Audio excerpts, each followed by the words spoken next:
먼저 우리 가정의 스토리를 함께 나누려고 합니다. 저는요 30대 초반에 전통적인 장로교회, 아주 건강한 교회로 소문난 교회에서 부목사로 섬겼습니다. 그때 청년 사역자였었는데요. 저는 정말로 청년들이 희망이라는 확신이 있었고 소그룹 사역을 중심으로 청년들을 섬겼었어요. 저의 그 4년의 경험 속에서 이제 청년의 삶의 현장에서 본 그 아픔이 있었습니다.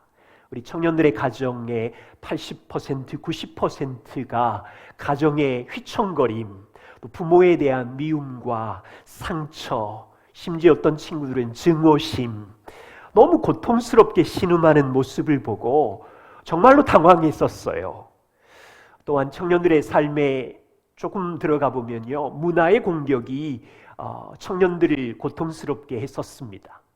성적인 문제로 인해서, 또 미디어의 야동에 중독이 되어서, 또 직장 생활 속에서 그리스도인으로 살아가기 어려운 이 시스템과 환경 속에서 고통스러워하는 청년들을 보고 당황했었습니다. 청년을 섬기는 동안 많은 질문들이 밀려오면서 내가 붙잡았던 청년이 이 민족의 희망이 아닌가 이제 생각하면서 어디서부터 시작하는 것이 하나님이 기쁨이 될까 고민하던 중에요. 2003년입니다. 저의 아내가 홈스쿨 세미나를 다녀와서는 나 집에서 우리 아이들 양육할래? 사역 그만둘래? 저희 아내는요 생각의 속도가 굉장히 빨라요. 저는 돌다리도 두드려보는 시속 20km인데요 아내는 시속 200km거든요. 본인은 결정했대요. 홈스쿨을 당신이 결정하래요. 이 어려움이 6개월이 갔었어요. 그래서 6개월 동안 저는 자료를 좀 찾아보고 읽어보고 저에게는 현장의 경험이 있었어요. 청년들의 아픔들, 가정의 무너짐들. 그래서 6개월 고민 후에 결혼 10년 차였을 때였습니다. 9살 첫째 아들 민구를 학교에서 데리고 왔고요. 사실 둘째 아이는 유치원에서 우수한 성적으로 너무 좋아했었는데 이 아이를 잘 설득해서 유치원에서 데리고 나왔습니다. 홈스쿨을 한 2년 하면서 저의 질문은 더욱 많아졌어요. 밀려오는 질문들에 대해서 제가 답을 찾을 수가 없었어요. 이런 질문들입니다. 결혼 10년이 되었는데 내가 왜 남편으로서의 역할을 모르고 있지? 내가 지금 아버지인데 아버지로 어떻게 자녀들을 양육해야 되는지 전혀 모르고 있는 이유가 뭐지? 아니, 성경은 자녀 양육에 대해서, 가정에 대해서 왜 이렇게 말을 안 하고 있는 걸까? 우리가 모르고 있는 걸까? 다음 세대를 하나님을 알게 하는 자녀 양육은 너무도 중요한데 왜 교회는 섬세하게 가르쳐주지 않는 것일까? 이런 질문들로 인해서 너무 힘든 시간을 보내었습니다. 어쩌면 이 많은 고민과 질문이 이제 오늘 이 자리에 여러분들과 함께 있게 된 계기일 수도 있고, 그리고 또 그동안에 좌충우돌하는 우리 가정의 자녀 양육의 원리들을 이해한 것, 깨달은 것, 배운 것을 부족하지만 책으로 이렇게 정리해서 쓸 수 있게 되었습니다. 18년 동안 여러분들 죄송하지만 너무 많은 질문과 아픔과 어디로 가야 될지 모르는 일들의 연속이 자녀 양육 속에 있었습니다. 교회를 개척하고 성도들과 이 주제로 씨름하고 함께 만나 공부하고, 사실은 주님의 은혜교회 성도님들 오늘 많이 참석하셨지만 감사드려요. 여러분들과 같이 배우고 경험하고 깨달은 원리들입니다. 우스운 이야기 하나 드리면, 우리 두 아들들이 대학을 졸업할 때쯤 제가 아내에게 이런 고백을 했어요. 여보, 이제 내가 자녀 양육 어떻게 할지 좀 잘할 수 있을 것 같아. 그런데 우리 아이들은 다 커버렸어. 어쩌면 좋아. 여러분, 진짜 우스운 이야기예요. 대학 졸업할 때쯤 돼서야 자녀 양육의 원리가 이제 성경적으로 이해가 되고 잘할 수 있을 것 같은데 아이들은 다 커버렸어요. 너무 많이 억울한 생각이 들었습니다. 그리고 이거 그냥 두면 안 되겠다. 앞으로 우리 교회 오는 모든 성도님들에게 도움을 줄 자료와 책 정리된 게 필요하구나. 앞으로 우리가 만나지 못하지만 이 고생을 너무 오래 걸려서 하지 않도록 다른 분들을 돕는 자료가 필요하구나. 그런 마음으로 이제 아내와 함께 복음에 견고한 그리스도인이라는 책을 정리하게 된 것입니다. 이제 오늘과 다음 주 토요일이요. 8개의 강의를 여러분들이 이제 막 밀려와서 들으실 텐데 이것은요, 여러분들이 한번 오늘과 다음 주에 듣는다고 다 배운 것도 아니고요, 다 적용할 수 있는 것도 아니고요, 저희에게는 18년, 20년의 시간이 걸린 것처럼 여러분들도 이 주제를 들으면서 흡입하면서 이제 익숙하지 않는 원리들, 실천들을 여러분들이 이제 보실 텐데 그것을 적용하며 자충우돌하며 잘하고 배우는 것은 당장 되지 않아요.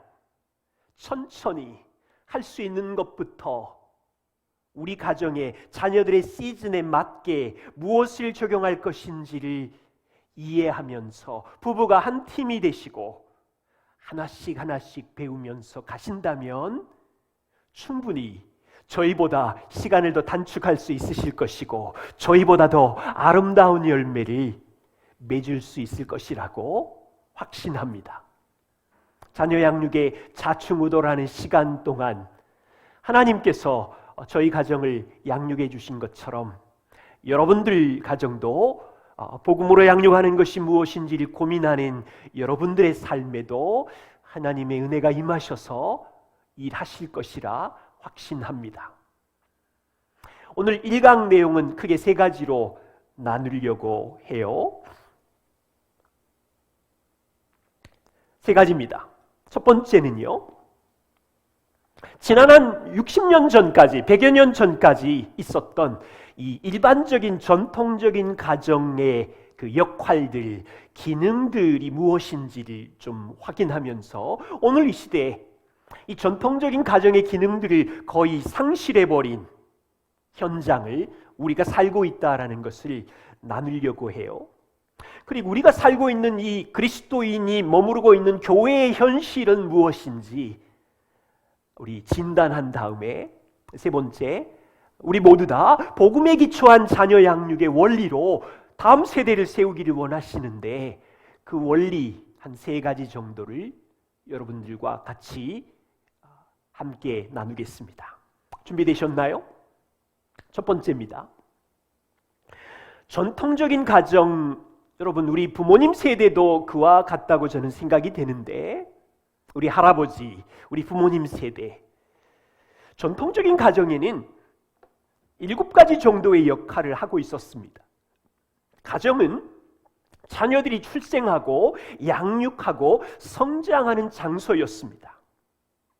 여러분, 가정 안에서 부모님들은 하나님이 누구신지를 자녀들에게 가르쳤고요, 인생을 살아가는 성품이 무엇인지를 훈련했고요, 부모님을 통해서 인생의 이야기, 인생에 필요한 것들을 배우는 교육과 훈련의 장소였습니다. 가정 안에는 함께 만나면 노래하고 파티하고 게임하고 윷놀이하고 우리 설 되면 윷놀이도 하고 그런 전통놀이가 있는 문화의 중심지가 가정이었어요. 가정은요, 음식을 만들어 먹고 아프면 엄마의 보살핌을 받아서 회복하고 건강에 책임 있는 센터가 가정이었어요. 가정을 들여다보십시오. 인생의 마지막 노년을 보내는 장소가 가정이고, 여러분 어릴 때 기억이 있으세요? 우리 어른들이 돌아가시면 동네 모든 분들이 가정에 와서 장례를 치루었어요. 모두 다. 가정은요, 이웃을 초대하고 만나는, 손님을 대접하는 환대의 장소였습니다. 가정은 아버지와 어머니와 할아버지가 함께 만나서 찬양하고 예배하고 노래했던 예배의 장소였어요. 여러분, 가정은요, 아버지의 전문적인 기업, 직장을 전수받아서 2대, 3대 도자기를 만들고 철공을 만들고 일을 하고, 가정은 과거의 3대, 4대 아버지의 기업을 물려받는 직업의 비즈니스의 중심지였어요. 전통적인 가정은 이 9가지 역할을 제공했는데요, 오늘날 이 가정의 기능들이 어떻게 되었는지 알고 있으세요? 한번 보십시오. 가정은 출생과 성장의 장소가 아니에요. 이제는 자녀들은 가정에서 태어나지 않아요. 대부분 어디에서 태어나요? 병원, 어디에서 산후조리원에서 몸을 만드시고, 조금만 있으면 3살, 5살 되면 유치원, 유아원 가고. 가정은 교육의 장소가 아니에요. 학교가 있고 직업훈련소가 있고 학원이 있고 음악도 체육도. 가정은 문화의 중심지가 아니에요. 지금은 노래방, 영화관, PC방, 각종 스포츠 경기장.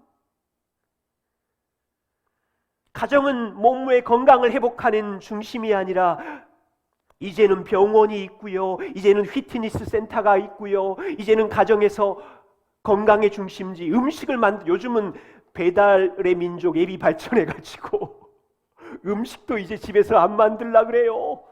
다 배달해서 드세요. 노년이 되면 가정은, 어르신들은 요양센터로 가시고요, 죽음은 이제 집에서 안 해요. 어디 그런 적이 있어요? 장례식장에서 하시고, 가정은 환대의 장소가 아니에요. 이제는 수많은 커피숍이 있고 호텔이 있고 레스토랑이 있고 리조트가 발전되어 있고. 가정은 예배의 장소도 아니에요. 가정의 비즈니스와 직장의 중심지가 아니에요. 대를 이어서 이제 아버지의 직업을 물려받는 일은 참 드문 일이 되었어요. 여러분, 불과 이 산업화 이후 이 가정의 전통적인 기능은 거의 약화되었거나 사라졌어요. 우리는 이런 땅에 그리스도인의 가정으로 이 땅에 살아가고 있습니다. 저는 지금 여러분들하고 같이 전통적인 가정의 역할로 돌아갑시다라고 말하고 싶은 것이 아닙니다. 정말요, 우리의 정체성은 하나님이 주인 되신 그리스도인의 가정이잖아요.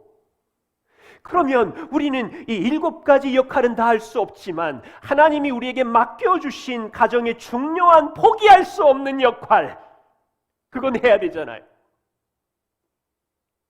그것이 무엇인지 아시나요?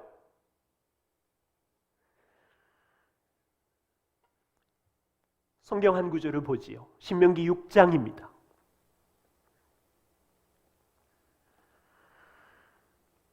이 신명기 6장은 출애굽 이후에 광야 40년을 지나고 가나안 땅으로 들어가기 직전에 모세의 설교의 한 토막입니다. 자녀들이 부모에게 묻습니다.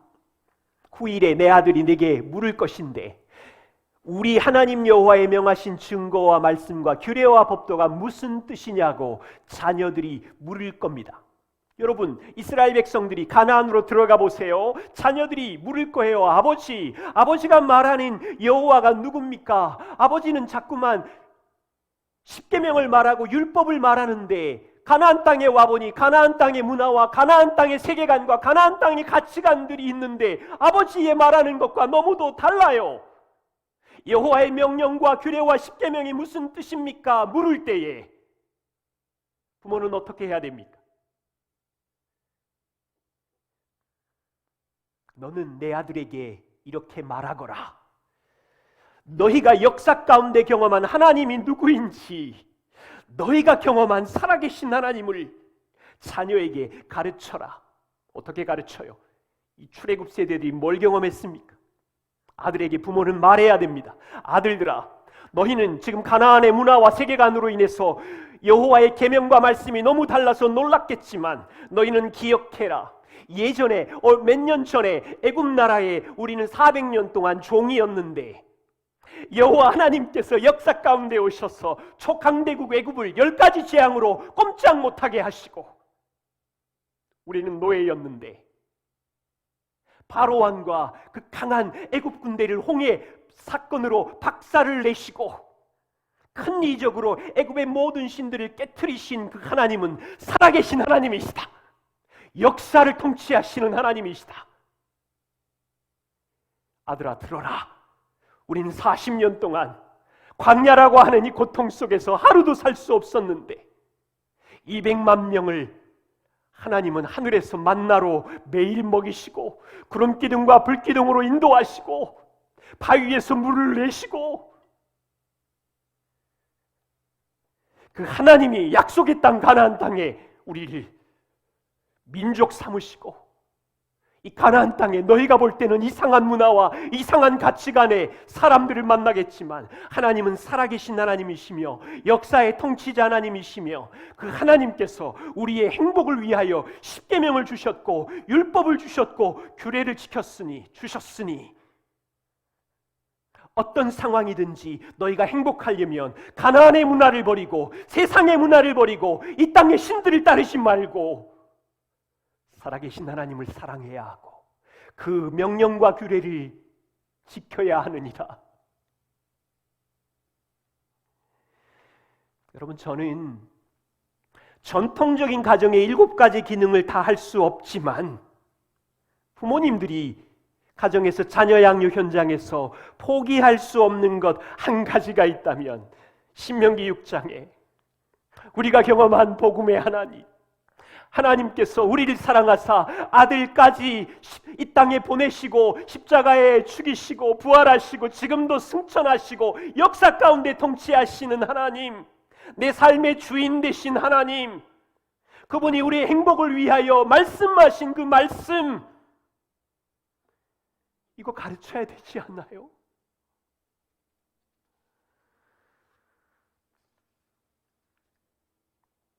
우리만 주님 앞에 서는 것이 아니라 우리의 다음 세대도 영원자 하나님 앞에 설 수 있도록 도와야 되잖아요. 두 번째입니다.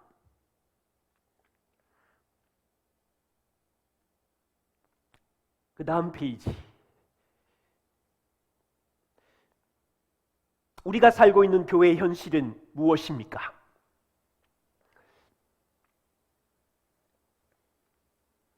네, 우리 지금 이 땅에 살고 있는데요, 많은 이야기를 할 수 있을 것 같아요. 우리 교회 현장의 아픔들, 우리의 현실은 어떠한지 한 2가지만 나누려고 합니다. 첫 번째는요, 우리 시대 한 40-50년 동안 부모에게 주신 자녀 제자화, 부모를 통하여 하나님이 누구시며 하나님이 행하신 복음의 은혜의 영광을 자녀에게 전하라는 이 책임이 교회의 교육 전문가들의 책임으로 옮겨졌다는 아픔입니다. 이것은요, 불과 한 100여 년 만에 이루어진 어마어마한 변화인데요, 1850년 이후에 미국의 산업화, 영국으로부터 시작된 이 산업화의 영향이 큽니다. 공장이 움직여지고 남자들이 일에 몰두하게 되고 아버지는 가정을 돌보는 시간이 줄어들게 되고 자녀들을 양육할 수 있는 일들이 어려워지게 되면서부터 시작이었어요. 교회 안에는 주일학교 제도가 한 1790년부터 시작이 되었는데요, 처음 이 주일학교의 이 영향은 교회 대부분의 부모님들은 가정에서 자녀들에게 말씀을 가르치고 교리 훈련을 했었습니다. 그런데 이제 교회 주변에 이 고아들이 있고 가난한 자의 아이들, 부모님들이 우리 자녀들을 양육할 시간이 없고 이런 아이들을 위해서 주일학교가 필요하겠다라는 취지로 시작이 되었어요. 다시 말하면 주일학교의 그 니드는, 필요성은 교회에 있는 부모님으로부터 교리교육을 잘 받는 자녀들이 대상이 아니었고, 고아나 가정에서 부모를 통해서 신앙교육을 받을 수 없는 아이들을 위한 학교였습니다. 그런데요, 이렇게 시작된 일이 나중에 산업화와 같이 맞물리면서 이것이 변화되게 된 겁니다. 1854년에 한 보고서를 여러분들이 보십시오. 미국 장로교 회의에서 나온 자료인데요, 헐벗은 아이들이 누구입니까? 고아들, 가난한 아이들이죠. 그들이 주일학교를 통해서 복음 안으로 데려오는 일은 이 주일학교 제도를 통해서 많은 성과를 거두었습니다. 이것이 주일학교의 임무였죠. 그런데 유감스러운 일이 교회 현장에 생긴 거예요. 교회에서 주일학교라는 프로그램을 마련하자 과거에는 부모를 통해서 자녀들에게 교리 문답 교육을 하고 신앙교육을 하고 하나님이 누구신지를 가르쳤는데, 이 주일학교로 이제 모든 아이들이 다 밀려오기 시작하면서 가정에서 부모의 역할이 줄어들기 시작한 거예요. 안타까운 사실은 1900년대를 지나면서 하나님께서 부모에게 주신 이 자녀 양육의 명령은 무너져 가기 시작한 거예요. 그러고 나서 6, 70년이 지났습니다. 지금 현실은 어떻습니까? 여러분, 부모님들은 이제 가정에서 영어, 수학, 과학, 체육, 음악을 가르치겠습니다. 신앙교육은 교회가 알아서 해주십시오. 교회 목사님, 교회 전문가, 전도사님이 우리 자녀에게 하나님이 누구이시며 교리가 무엇인지를 가르쳐 주십시오. 이제 대부분의 부모님은 자녀를 향한 하나님의 마음을 다 잊어버렸어요. 교회가 이제 교회 교육의 주체가 되어서 이것을 끌고 가고 있어요.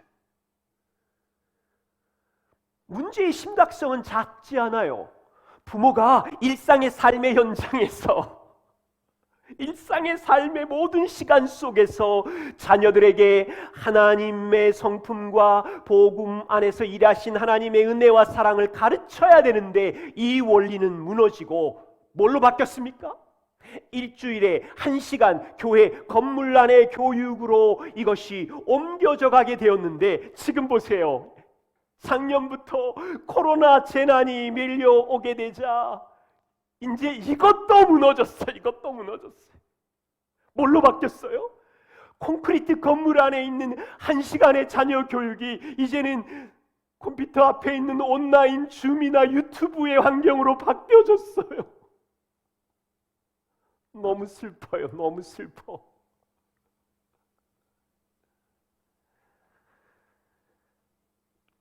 우리는 다음 세대를 잃어가고 있어요. 우리 가정, 교회 현실은 어떻습니까? 남성의 리더십이 무너져 가고 있어요. 가정예배 지침서라는 책에 리차드 백스터 목사님은 이렇게 말씀하셨어요. 남편은 하나님의 말씀으로 아내를 가르쳐야 하고, 아내가 스스로의 의무에 충실할 수 있도록 지도해야 한다. 하나님의 말씀을 경멸하고 또 의도적으로 하나님의 말씀을 무시하고 살아가는 남편들은 자기 심령만 경멸하는 것이 아니다. 왜요? 남편은, 아버지는 가정의 인도자잖아요. 자기 심령만 경멸하는 것이 아니라 자기 가족들의 심령까지도 경멸하고 있는 것이나 마찬가지다. 만약 남편이 이 임무를 행하지 않거나 소홀히 여긴다면 그것은 그의 죄이며 그의 수치가 될 것이다.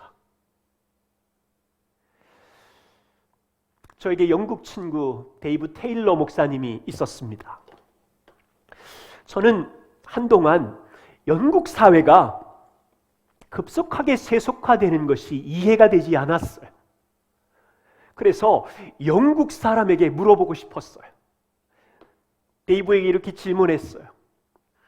영국은 청교도의 나라이고 역사적으로 800년 동안 기독교의 공적 사회에 영향력이 있었던 나라였는데 왜 갑자기 영국이 60년 만에 사회가 인본주의로 바뀌고 급격한 세속화로 변하면서 교회가 문을 닫고 교회가 유흥업소가 되고 왜 다음 세대 자녀들이 교회를 떠나는 일이 발생했느냐고 물었어요. 데이브 목사님이 잠깐 고민하더니 두 가지 답을 이야기하시더라고요.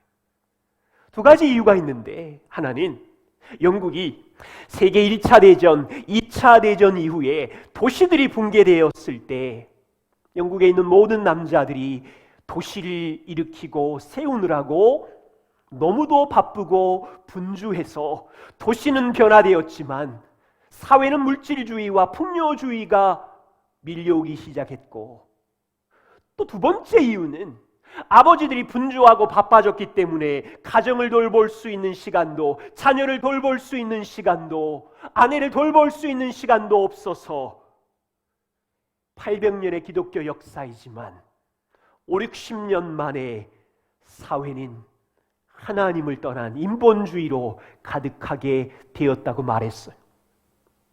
저는 정말로 이 답에 충격을 받았어요. 왜냐하면 한국 사회와 너무 닮았기 때문이에요. 우리나라 한국이 150년의 복음의 역사가 있습니다. 선교사들의 순교와 희생으로 도시마다 마을마다 교회가 세워져서 복음의 꽃을 피웠습니다. 6.25 1950년 전쟁 이후 가난으로 고통당할 때 대한민국의 도시들은 무너졌지만 그 이후 한강의 기적을 이루면서 도시가 발전했고 일어났습니다. 여러분, 우리 부모 세대들이 그러셨지요. 우리의 아버지들은 분주하게 산업화의 전선 속에서 도시를 건설하느라 열심히 기도하고 열심히 주를 섬긴다고 했지만 가정과 자녀를 돌아볼 수 있는 시간은 없었어요. 우리 부모님들은 학교와 좋은 대학을 보내기 위해서 수백 수천만 원을 아까워하지 않고 지원했지만 자녀들에게 삶으로 하나님이 누구신지를 가르치는 신앙의 교육은 가르칠 수 없는 현실에 던져졌어요. 그리고 그 많은 부분을 교회는 교회교육 전문가들에게 맡겨져서 콘크리트 건물 속에 168시간 중에 1시간으로 승부해야만 하는 구조로 변화될 수밖에 없었고, 그 열매로 우리나라는 복지국가로 잘 살게 되었지만 슬프게도 우리 자녀 세대에서는 5%의 복음화율밖에 없는, 하나님을 떠나 있는, 영국과 너무도 닮아져 있는 현실을 맞이했습니다. 이제는 코로나라는 이 재난으로 인하여 일주일에 1시간 콘크리트 안의 교회 교육이 멈추어졌고, 이제는 온라인이라는 환경 속에 클릭수를 많이 했냐 적게 했냐로 성공이냐 실패냐라고 말할 수밖에 없는 이 처참한 현실에 던져졌어요. 이 폭풍을 어떻게 뚫고 일어날 것인지, 이 도전을 어떻게 극복할 것인지 하나님은 우리 안에 일하시겠지만 우리가 할 몫은 무엇인지 우리는 기도하며 이 시대를 함께 살아야 합니다. 오늘 세미나에 참석하신 부모님 여러분, 우리 어디서부터 시작해야 할까요? 어디서부터 우리의 발걸음을 놓아야 될까요? 복음에 기초한 자녀 양육이라는 내용으로 여러분들과 같이 몇 가지를 나누고 싶습니다. 세 가지 정도 말씀드릴게요. 여러분, 우리는 부모로서 자녀들을 양육할 때 이 복음 위에 자녀를 양육하고 싶으시잖아요. 큰 제목 세 가지는 이렇습니다. 부모는 자녀의 주인이 아니에요. 이것을 자녀 양육 현장 내내 계속해서 배우실 거예요. 또한 자녀 양육 현장 미취학 아이로부터 청년에 이르기까지 부모로서 우리 자녀들을 변화시킬 능력이 나에게 1도 없구나를 아이들의 성장 시즌 속에서 계속해서 배워가실 거고, 그리고 세 번째는 부모로서 최선을 다하지만 하나님의 은혜가 자녀들을 양육하고 있고 하나님의 은혜가 부모인 나를 양육하고 있구나를 자녀 양육 현장에서 알아가실 겁니다. 이 부분에 대해서 우리 함께 살펴보지요. 부모는 자녀의 주인이 아닙니다. 여러분, 이 질문 너무 쉽지요? 자녀의 주인은 부모입니까? 하나님입니까? 우리 중에 참석하신 분들 중에서 내가 자녀의 주인이다 말하는 분은 한 분도 없으시겠죠? 시편 성도는 이렇게 말합니다. 자식은 여호와께서 주신 기업이요 태의 열매는 그의 상급이라고요. 분명히 자녀의 주인은 하나님입니다. 하나님께서 자녀를 우리에게 주실 때는 여러분들에게 자녀를 짐으로 맡겨주신 것이 아니라 하나님의 기업을 주신 것이니까 하나님이 주신 선물이고 복입니다. 짐이라고 생각하지 마세요. 부모는 누구예요? 바울이 고린도후서 5장 20절 말씀에 그러므로 우리가 그리스도를 대신하여 사신이 되었고, 뭐 하는 겁니까? 사신은 하나님이 우리를 통하여 너희를 권면하신 것처럼 사신은 보내신 그리스도를 대신하여 세상 사람들이 하나님과 화목하게 하는 역할을 하는 것입니다. 여러분, 이 원리는 부모인 그리스도인 여러분들에게 적용하면 어떻습니까? 부모는 그리스도를 대신하여 여러분들을 사신으로 삼아서 자녀들을 하나님과 화목하게 하는 역할을 하도록 가정에 세우신 것이지요. 동의하세요? 잘 보십시오. 우리 옆집에 살고 있는 세상의 부모님들은 이 자녀는 하나님의 것이야 라고 절대로 말하지 않지요. 그들은 내 소유야, 내 거야. 그런데 그리스도인 부모는 어때요? 자녀는 하나님의 소유이며 하나님이 주인이고 우리는 청지기이고 우리는 그리스도를 대신하는 사신이다 라고 말하는 자들이죠. 여러분, 이 부모의 정체성을요, 자녀 양육의 모든 과정에서 끊임없이 재발견하게 된다니까요. 여러분들이 아이들이 3살, 4살 재롱일 때도 이 정체성을 재발견하실 것이고요. 10대 청년이 되어 보십시오.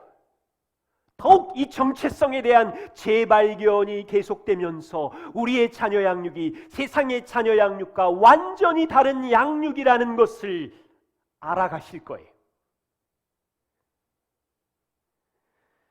자, 그렇다면 저와 우리의 양육이 세상의 자녀 양육과 다른 양육이고 탁월한 하나님이 주신 영광스러운 부르심에 반응하는 양육인지 두 가지 질문을 해보겠습니다.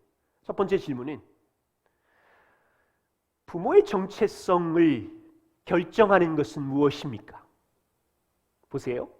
세상의 부모님들, 나는 자녀의 주인이다 라고 하는 이 부모님들인 정체성이 어디에 있습니까? 부모의 삶의 기쁨, 행복은 자녀의 어떠함, 자녀의 행동에서 찾으려고 합니다. 그들은요, 자녀들이 반듯하게 순종하고 공부 80점이 아니라 100점을 맞아와야 되고 예의 바르고 그러면 부모의 자존감은, 부모의 정체성은 올라가지요. 반대로 그들의 자녀들이 성적이 뚝뚝 떨어지고 불순종하고 망가지면 부모님들은 울상이 되지요. 화가 나고 마음의 상처를 받지요. 부모의 정체성이 자녀의 어떠함이기 때문이지요. 그런데 반대로 우리는 그리스도인 부모입니다.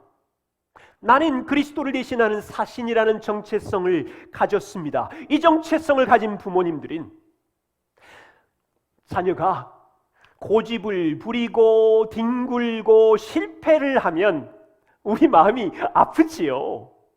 막 분노가 막 일어나기도 하지요. 알아요. 그러나 하나님 자녀 그리스도의 대사라는 정체성을 붙잡고 있으면 조금 마음이 아프지만 그렇게 많이 흔들리지 않아요. 여러분, 자녀 양육을 하다가 우리 마음이 나는 부모의 자격이 없어 막 도망가고 싶을 때가 많으시죠. 감정이 밀려오는 날, 버럭 화를 낸 날, 죄책감이 밀려올 때, 그때 나는 그리스도를 대신하는 사신이라는 정체성을 붙잡으면 그 구렁텅이에서 일어날 수 있거든요. 두 번째 질문입니다. 자녀 양육의 성공의 기준은 무엇입니까? 여러분, 이 자녀는 내가 주인이야 라고 말하는 사람들은요, 성공적인 자녀 양육에 몇 가지 기준들이 있습니다. 그들은 스스로 그 설정을 합니다. 우리 아이는 내가 의사니까 의사까지 해야 돼. 우리 아이는 내가 이 정도로 희생하고 이 정도로 투자했으니까 학교 성적은 이 정도는 돼야 돼. 그 밑은 나에게 수치를 주는 거야. 우리 아이의 운동 기능, 음악, 사회성은 이 정도는 돼야 되라는 기준이 부모님들에게 있어요. 내가 온 힘을 다해서 자녀를 위하여 희생하면 성품은, 아이들의 능력치는 이 정도는 돼야 된다는 우상, 기준들이 있어요. 그래서 그 기준에 미치지 못하면 부모는 끙끙거리고 잠을 못 자고 방법을 찾고 화를 내고 다른 사람과 비교하고, 왜요? 내가 주인이니까 주인 행세를 하는 거죠. 특별히 내가 주인이라는 양육법을 가진 부모님들은요, 다른 사람이 우리 자녀를 평가하면 엄청 민감해요. 부모의 평가 기준에 미달되고 다른 사람에게 험담을 들으면 뚜껑이 열려요. 마음이 낙심이 되고 출렁거리고. 자, 반대로 나는 그리스도의 대사이다라는 정체성을 가진 부모는 어떻습니까? 자녀들의 평가 기준이 어디에 도달했는가, 물론 이것 때문에 마음이 좀 출렁거리기도 하고 마음이 요동치기도 하지만 생각하실 게 있어요. 나는 그리스도를 대신하는 사신으로 좋은 도구의 역할을 하면서 성실한가, 자기를 돌아보는 거죠. 자녀들은 하나님이 주신 시간과 은사의 청지기로 최선을 다했는가, 그것을 고민하는 거죠. 물론 이웃들이 우리 자녀들의 어떤 능력치에 대해서 칭찬을 하기도 하고 험담을 하기도 하겠지만, 칭찬이 밀려올 때 이것은 내가 한 거야 자기를 자랑하거나 우월감에 빠지지 않지요. 왜요? 그 칭찬은 부모의 면류관 내 것이 아니라 하나님의 도구로 나를 성실하게 사용해 주신 하나님께 감사하는 것이니까요.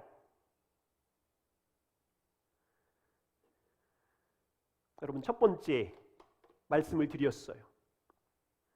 우리 평생 잘 보십시오. 도시 사람들의 이 정체성은 나는 자녀의 주인이다라는 이 양육을 따라서 살고 있지만, 저와 우리들은 그리스도를 대신하는 사신입니다. 참, 이 두 가지 양육법 사이에서 우리는 계속해서 치열한 싸움을 싸우고 있어요. 어떨 때는 되고 어떨 때는 안 되고. 부모는 이 모든 상황 속에서 자녀를 양육하는 동안 자신이 누구이며 부모의 진정한 정체성은 무엇인지 계속 왔다 갔다 하면서, 때로는 세상 쪽으로 갔다가 때로는 주님께로 왔다가. 복음에 기초한 자녀 양육은요, 내가 주인이라는 양육법이 밀려올 때 던져버리고 그리스도를 대신하는 사신으로서 자녀 양육의 기쁨을 누려가는 과정임을 배워갑니다. 자, 두 번째입니다. 부모는 자녀를 변화시킬 능력이 없다는 거예요. 여러분, 이 말을 잘 이해할 수 있기를 부탁드립니다. 폴트립의 이 말을 들어보세요. 부모로서 당신이 할 수 없다는 것을 깨닫는 것이 자녀 양육의 핵심입니다. 저는 처음에 이 문장을 볼 때 잘 이해가 안 갔어요. 그 이유는 아니 내 능력과 내 힘으로 자녀의 행동을 바꿀 수도 있을 것 같고 내 정보력으로 자녀들을 좋은 대학에 좋은 직장에 보낼 수 있을 것 같고 내가 쌓은 물질과 내가 쌓은 성취를 자녀들에게 좀 물려줄 수 있을 것 같고 그런데 아니 내가 할 수 없다는 것을 깨닫는 것이 좋은 양육의 핵심이라고? 사실 이것을 이해하는 데 시간이 좀 필요했어요. 저에게는. 자, 하나님께서 저와 우리를 그리스도를 대신하는 사신으로 불러주신 부모로 세우셨다는 이 목표는 우리가 자녀에게 땅의 성공 목록을 지어주는 정도가 아니라는 거예요. 자녀의 주인이신 하나님께서 여러분 부모에게 자녀를 맡기신 임무가 세상 사람들처럼 좋은 대학, 좋은 직장 정도가 아니라는 거예요. 여러분 그 정도의 비전이면 여러분들도 세상의 부모들처럼 너무 초라한 작은 비전을 갖고 있는 거예요. 불쌍한 거예요.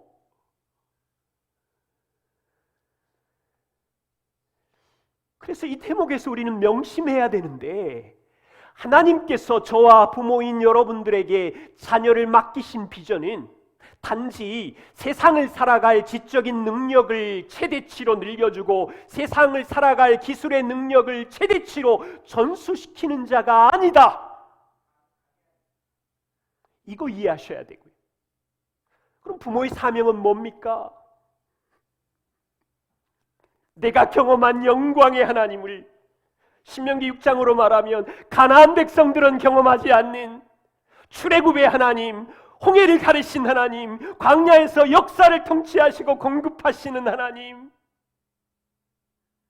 나를 사랑하사 하나님의 아들을 주시기까지 사랑하신 하나님, 이 땅에 썩어질 열매가 아니라 영원한 썩지 않는 열매를 주시려는 하나님, 그 일을 위하여 자기 아들을 이 땅에 보내어 주시고 십자가에 나 대신 저주를 받아 수치를 받아 죽이게 하시고 그 일을 이루시려고 주님이 승천하셔서 내 삶을 다스리시고 그 일을 위해서 성령 하나님을 내 안에 보내어 주시고 그 일을 위해서 교회 공동체를 주시고 부모의 사명은 이스라엘로 말하면 출애굽과 광야에 경험하신 살아계신 하나님이지만 우리에게는 나를 사랑하시는 아들을 주시기까지 구원하신 그 하나님을 전하는 것이고 내 안에 동행하시는 성령님을 자녀들도 성령과 동행함으로 인생을 살게 하는 것이고 내가 사랑하는 하나님의 말씀이 행복인 줄 알기에 우리 자녀들도 행복의 말씀 안에 인생을 세우고 시간과 물질과 결혼과 가정과 세상의 영역터에서 하나님을 섬기는 자로 살다가 영혼자 앞에 서게 하는 일. 여러분 어찌 이 엄청난 비전이 우리의 힘과 짧은 지혜로 할 수 있어요? 내가 가진 돈으로 할 수 있어요? 이 목표를 위해서 부모는 자녀를 변화시킬 능력이 1도 없다는 것을 저는 자녀 양육 현장이 청년 10대 쭉 지나면서 더 많이 이해하게 된 거예요.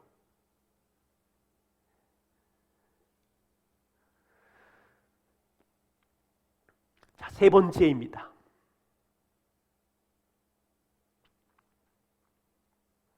자녀 양육 안에 우리의 주인이신 하나님이 은혜로 우리를 양육하십니다. 많은 그리스도인 부모님들이 하나님의 은혜를 이해하지 못합니다. 자녀 양육의 혼란과 절망과 낙심의 자리에서 하나님이 동행하신다는 이 크신 은혜를 이해하지 못하는 아픔이 있습니다. 많은 성도님들이 찬양으로 말씀으로 내 인생에 하나님이 살아계셔 동행하신다는 진리를 믿는다고 말하지만 자녀들이 드러눕고 불순종하고 반항하고 고집을 부리는 그 순간, 암흑의 절망의 밤을 보내는 그 순간 하나님의 은혜가 내 가정에 그 순간에 함께 하신다는 것을 연결하지 못하는 영적 건망증이 있음을 저의 삶에도 우리의 삶에도 봅니다. 여러분, 디도서 2장 말씀을 잘 보세요. 저는 이 말씀 참 좋아하는데요. 모든 사람에게 구원을 주시는 하나님의 은혜가 나타나서, 모든 사람에게 구원을 주시는 하나님의 은혜가 우리를 양육하고 있는데, 어떻게 양육하십니까? 인생에 경건하지 않은 것, 세상 정욕을 따르는 것을 버리게 하며 하나님의 은혜가, 그리고 또한 그 하나님의 은혜가 어떻게 일하십니까? 여러분들을 하나님의 사람으로 세우기 위하여 신중함과 의로움과 경건함으로 세상에 살도록 양육하신대요. 놀랍지요? 과거의 하나님의 은혜가 우리에게 아무런 능력이 없을 때 십자가와 부활로 우리를 자녀 삼으신 은혜였지요. 그 동일한 하나님의 은혜가 현재 성도의 삶에 임하시고 여러분의 척박한 자녀 양육의 삶에 하나님의 은혜가 일한대요. 여러분, 이 말씀을 부모로서 살아가는 동안 자녀 양육 현장에서 여러분들 삶에 적용할 수 있어야 돼요. 아무리 처참한 순간일지라도, 아무리 아이들이 고집을 부리는 순간일지라도 여러분들이 하나님의 은혜라는 주파수에 연결되어서 도움을 구하셔야 돼요. 10대들이 아무리 까칠한 말로 공격할지라도 그 공격 앞에 여러분들이 막 분노를 쏟아내고 자기 이기심의 정욕을 쏟아내고 일그러진 얼굴 표정을 쏟아내고 높은 톤의 말을 쏟아내는 그 순간 하나님의 은혜는 여러분들을 양육하셔서 여러분 안에 있는 경건하지 않는 분노와 이기심의 정욕을 버리게 할 수 있다는 거예요. 기억하셔야 돼요. 자녀 양육의 현장은요, 하나님의 은혜가 부모인 우리를 양육하는 시간이에요. 부모 안에 있는 이 죄책감을 처리하는 시간이고요, 부모를 신중함과 온유함과 경건함으로 다듬으려고 하는 하나님의 은혜의 시간인데, 우리가 그것을 잊어버리면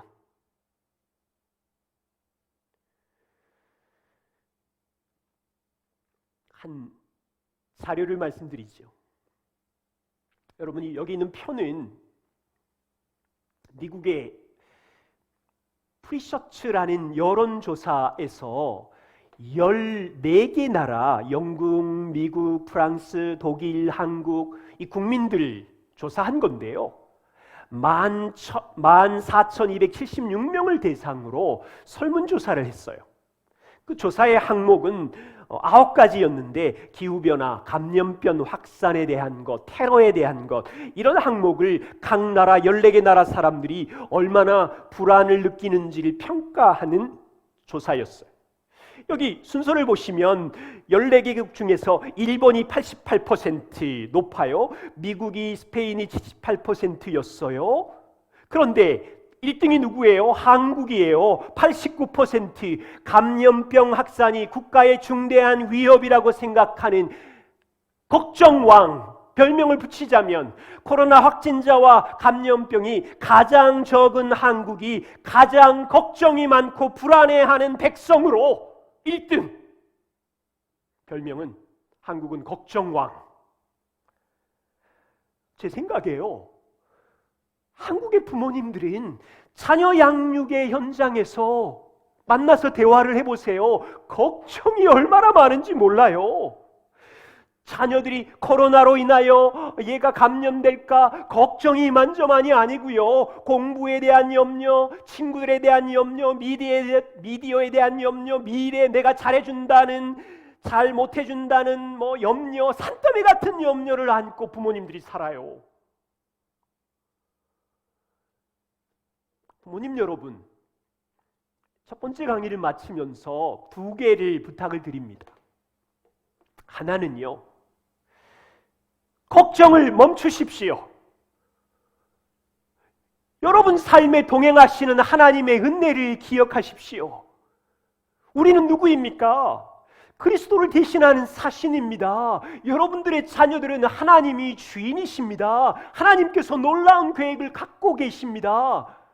여러분이 부모로서 자녀를 양육할 때 하나님의 은혜가 항상 함께 하시고 하나님의 은혜가 여러분들을 양육하고 있기에 걱정을 스톱하시고 그 하나님의 은혜를 붙잡으시고 잊지 마시고, 첫 번째 부탁입니다. 두 번째는요,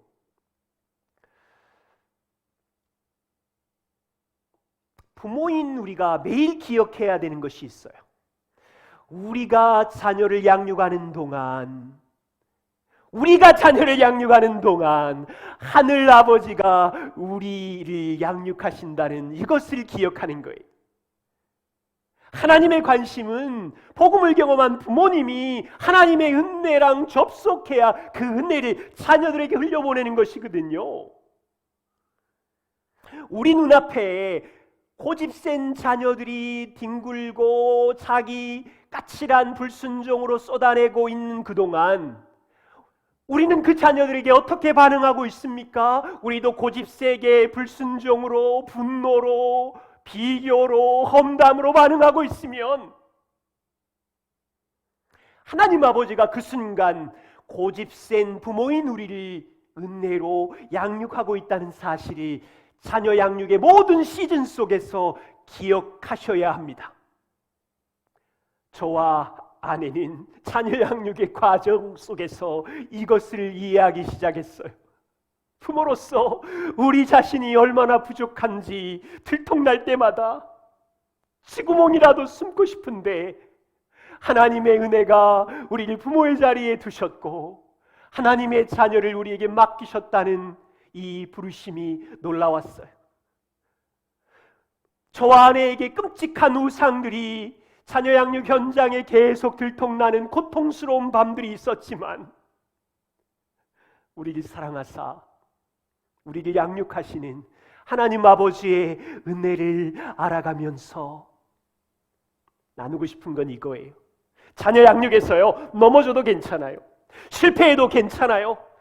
하늘 아버지가 부모인 우리를 양육하면서 우리를 통하여 우리 자녀들을 돌보고 보호하고 인도하고 세상에 하나님의 나라의 군사로 세워가고 있다는 것입니다.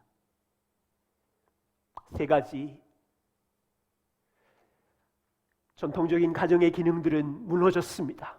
교회 현실은 사사시대와 같은 고통스러운 변화들이 우리에게 있습니다. 그러나 저와 우리에게 복음이 전해졌습니다. 복음에 기초한 자녀 양육을 우리 모두 다 함께 하고 싶어요.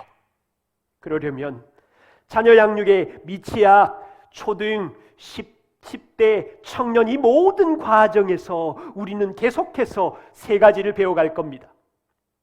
내가 자녀의 주인이 아니라 나는 주인이신 하나님을 섬기는 그리스도를 대신하는 사신으로 양육하는 거구나를 이 모든 10년, 20년의 과정 속에서 버렸다가 입었다가 이것을 반복하면서 우리의 정체성이 더욱 견고해질 것이고요. 어릴 때는 내 힘으로 아이들을 변화시킬 수 있는 것 같다고 생각하실 수 있지만 초등 10대 청년이 되어가 보십시오. 우리의 힘과 능력과 경험과 지혜로는 아무것도 아이들을 변화시킬 수 없고 우리의 비전이 땅에 기술, 지식을 주는 게 아니잖아요. 하나님이 저에게 맡겨주신, 부모에게 맡겨주신 임무를 정확히 이해한다면 주여 저는 아무것도 할 수 없으니 도와주십시오. 이것을 배워가는 현장입니다. 또한 세 번째, 잊지 마세요. 고달프지요? 힘들어요. 자녀 양육의 현장이 처참해요. 정상이에요. 누가 편안하게 그 길을 가요? 정말 제대로 아이들 앞에서 하나님이 주신 임무를 따라서 자녀 양육을 해보십시오. 처참해요. 그 속에 잊지 마세요.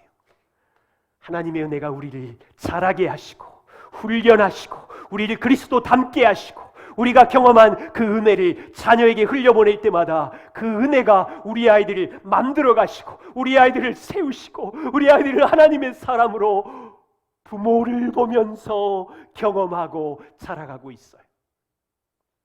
이 일에 초대된 부모 여러분 환영합니다.